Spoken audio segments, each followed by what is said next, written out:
தித்தித்தைய ஒத்த பரிபுர நிறுத்த பதம் வைத்து பைரவி திக்கொட்க நடிக்க கழுகோடு கழுதாட திக்கு பரியட்ட பைரவர் தொக்கு தொகு தொக்கு தொகு தொகு சித்திர பௌரிக்கு திரிகடக என ஓத கொத்து பறை கொட்ட கலமிசை குக்கு குகு குக்கு குகு குத்தி புதை புக்கு பிடி என முது கூகை கொட்புற்ற நட்புற்ற உணரை வெட்டு புலியிட்டு குலகிரி குத்து பட ஒத்து பொறவல பெருமாளே.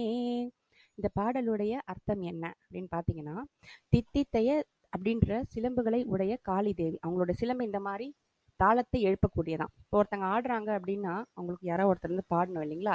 போர்க்களம்னாலே காளி தேவி ஆட ஆரம்பிச்சிருவாங்க. ஸோ அவங்களுக்கு பாடுறவங்க யாருன்னா திக்கு பரி அட்ட பைரவர் அப்படின்னா அஷ்ட திக்கங்களையும் காத்தருளக்கூடிய அஷ்ட பைரவர்கள் வந்து தொக்கு தொகு தொக்கு தொகு தொகு அப்படின்ற தாளத்தை எழுப்புவாங்களாம். அதுக்கேற்ற மாதிரி காளி தேவி நடனம் ஆடுவார்கள்.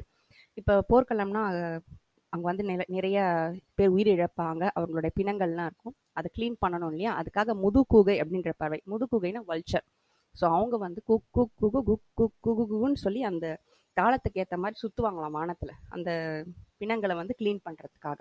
கொட்புற்ற நட்புற்ற அவுணர்னா, அவுணர்னா வந்து அசுரர்.